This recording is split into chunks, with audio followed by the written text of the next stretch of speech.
तो ये 6 चीज हो गई और 4 और रह गई हैं। 4 में कौन सी?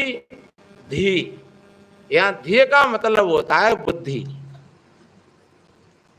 बुद्ध धर्म में ये सूत्र इसीलिए आता है, बुद्धम शरणम गच्छामि, संघम शरणम गच्छामि और धम्मम शरणम गच्छामि। तो बुद्धम शरणम गच्छामि का मतलब होता है अपनी बुद्धि से परख करो, तुम पारखियो। और तुम नहीं, ये पशु पक्षी भी जानते हैं। आप नमक और शक्कर पी सकें और चेटी के बेटे बैठा रही है जो मिलाई के नमक शक्कर और आटो, तो चीनी का ले जाएंगी, वो चेटी आटे हुए ले जाएंगी। पहले तो भी चीनी उठाएंगी, पहले नंबर पे आटे नहीं लेंगी, पहले नंबर पे क्या लेंगी? चीनी है। और चीनी निकट जाए तब फिर भी देखेंगी आटे है, पर भी त्याग नमक देना बोल रहे बिल्कुल, वो डरो ही रहेगो भागो भाई। तुम नमक शक्कर और कंकड़ मिला के बराबर के नापे के डाल दो, तो चेटी का उठा ले जाएंगी कंकड़ ने, वे चीनी चीनी उठा ले जाएंगी। तो पारा का देगा नहीं मैंने पे कि जी हमारे भोजन है और जी हमारा भोजन नहीं है। तुम बढ़िया एक गुलाब का फूल और एक प्लास्टिक को फूल वैसे ही बना कर रखे थे तो है, भमरा कौन सी पे बैठेगा आकर के? तितली कौन से बैठेगी? बार रबड़ के पे रबड़ के पे नहीं बैठेगी है, वो गुलाब के पे बैठे, क्योंकि वो जिंदा है, वो खुशबू दे रहा है? आप मंदिर में जाते हो, आपके अंदर में ये ज्ञान नहीं है कि भाई बाहर में जो पुजारी बैठो है वो सचमुच को जो मूर्त धरी है वो बनी हुई धरी है, पर तुम पुजारी थे सीताराम नहीं करोगे, मूर्ति पे जाके तुम पानी डालोगे और भाई पूजोगे और भाई खवाओगे, भाई मोह बिगाड़ोगे। तो भाई मोह बिगाड़ के तुम भाई बेइज्जती करोगे, वहाँ पर चेंटी लगेंगी, चौरे में धरी होगी तो वहाँ पे कौआ कुत्ता बैठेंगे जो मुँह चाटे जाएंगे वहाँ के है। तो और तुमने पता है, पर तुम पुजारी जो सच्चा है खाने वाला उसको तुम नहीं खिलाते हो, तुम वहां खिला दो ता वो बेचारो खावे न लेवे न देवे न बोले न चाले। तो बताओ तुमने चेंटी अच्छी है कि नहीं? तुमने भमरा तितली अच्छी है कि नहीं? है गाय भैंस के सामने तुम भूख प्यास लग रही हो तो पानी की नांद भर दो और रक्त की नांद भर दो, एक तरफ तुम मांस रख दो और एक तरफ घास भूस रख दो, तो भी पशु खाए खाएंगे? वो पशु घास को खाएगा और पानी को पिएगा, वो रक्त को नहीं पिएगा, वो मांस को नहीं खाएगा। और बोलो और त्याय सामने आ जाए तो तुम शायद है कि दोनों चट्टक जाओगे। तो इसलिए अपनी बुद्धि से विचार करो, अपनी बुद्धि से काम लो, यही है बुद्ध की शरण का अर्थ। बुद्ध तो 2500 वर्ष से पहले चले गए थे, 2665 वर्ष हो गए बुद्ध को।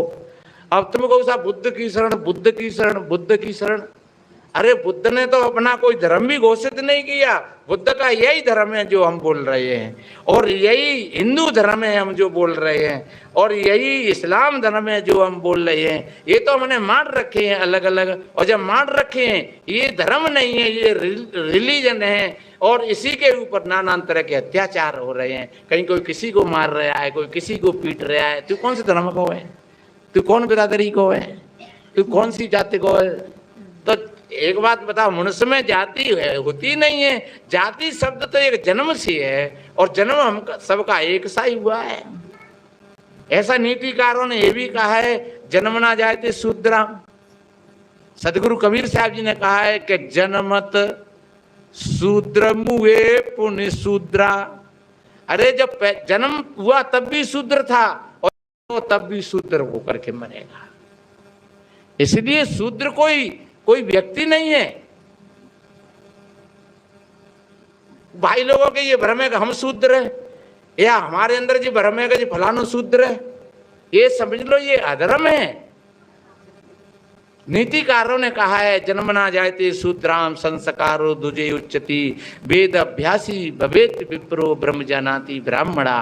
कितना बढ़िया ये बात कही कि जन्म के साथ में सब शूद्र होते हैं और जब गुरु की शरण में जाते हैं, अंगूठी जनेऊ धारण करते हैं, तब उसको द्विज कहते हैं, उसका दूसरा जन्म हो जाता है।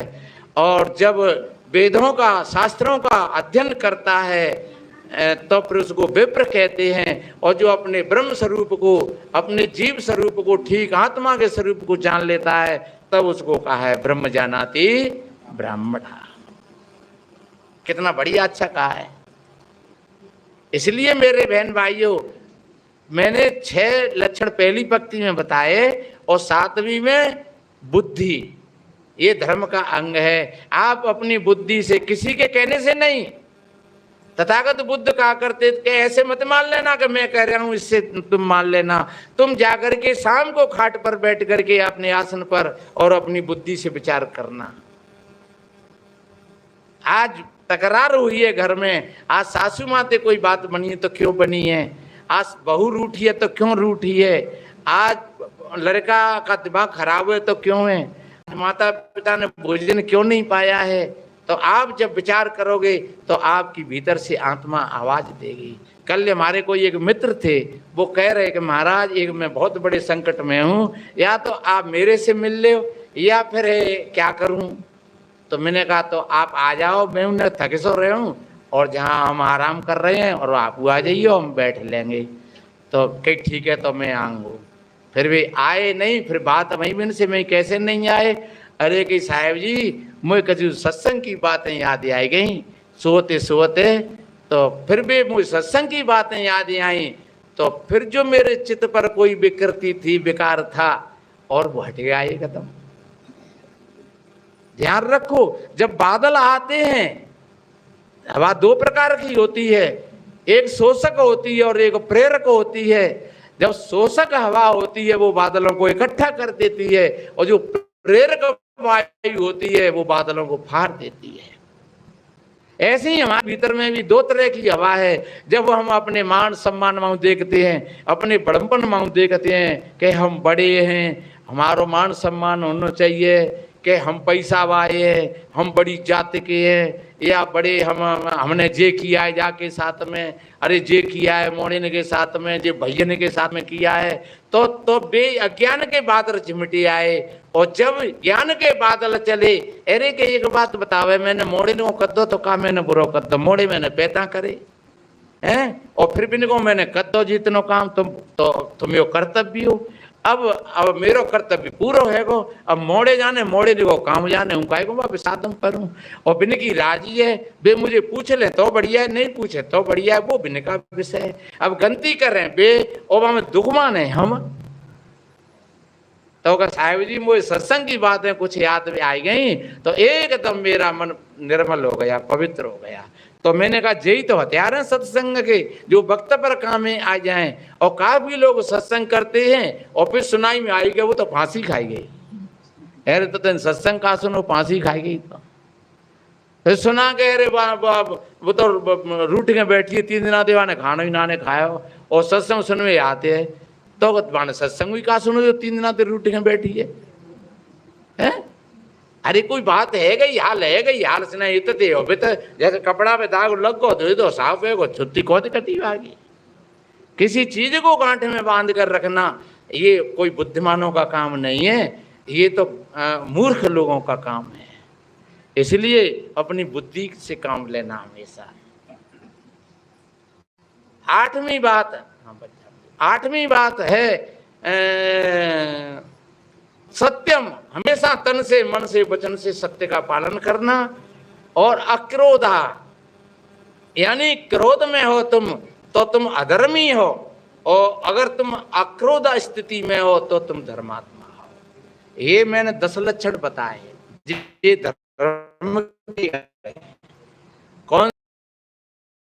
दूसरे क्षमा, तीसरे दमो, और चौथे आस्ते, 5वां शौच, और 6वां इंद्रिय निग्रह, और 7वां बुद्धि धैर्य, और 8वां बुद्धि और विद्या, एक विद्या का और बड़ा महत्व है, धीर विद्या। विद्या रहेगी शायद इसमें से, तो विद्या, हम विद्वान बने, और विद्वान नहीं, विद्वान में और विद्यावान में अंतर होता है। फर्क बताया दूं दो बातन में, समय अपनी ओर चल रहा है, दो बातन में फर्क बताऊं कि रावण विद्वान था और हनुमान विद्वान थे। तो हनुमान हाथ जोड़ रहे, भैया रे रावण हम हाथ जोड़ रहे, तू राम की सीता वापस कर दे। रावण ने कही रे बंदरा, तू हमारे हाथ जोड़ रहे है, हमारे हाथ दुनिया जोड़ती है, देवता सुर नर मुनि नाग सभी हमारे हाथ जोड़ते हैं, तू हाथ जोड़ते के हम पे एहसान कर रहा हो कछु है? मानी भैया हाथ हम ताते जोड़ रहे हैं कि देख बे तो ते डर के माए हाथ जोड़ते, पर हम तेरो डर ना लगे रहो, हम तेरी भलाई के लिए तेरे हाथ जोड़ रहे हैं। और देखो ध्यान रखो, जो अच्छे आदमी होते हैं वो दूसरों की भलाई के लिए ही हाथ जोड़ते हैं। कबीर साहब जी ने कितनी विनम्रता से कहा है कि दादा भाई बाप को लेखो, चरण होई हम बंधा, और अब की पुरिया जो निर्वारे सो जन सदा आनंदा। ए दादा और भाई कह करके और चरणों का बंदा हो करके, और उन्होंने काय को में इतने नीचे बने हमारे तुम्हारे भले के लिए। तो वे विद्वान नहीं थे, वे कई स्कूलों में नहीं गए थे, उन्होंने कोई डिग्रियां प्राप्त नहीं की थी, उन्होंने उस विद्या का अर्चन किया था। विद्या का गुण है विद्या ददाति विनयम, जो हमेशा विनम्रता दे हमको, उसको विद्या कहते हैं। तो धीर, विद्या और सत्यम और अक्रोधा, ये धर्म के 10 लक्षण हमारे नीतिकारों ने बताए, तो इनको हमें पालन करना चाहिए।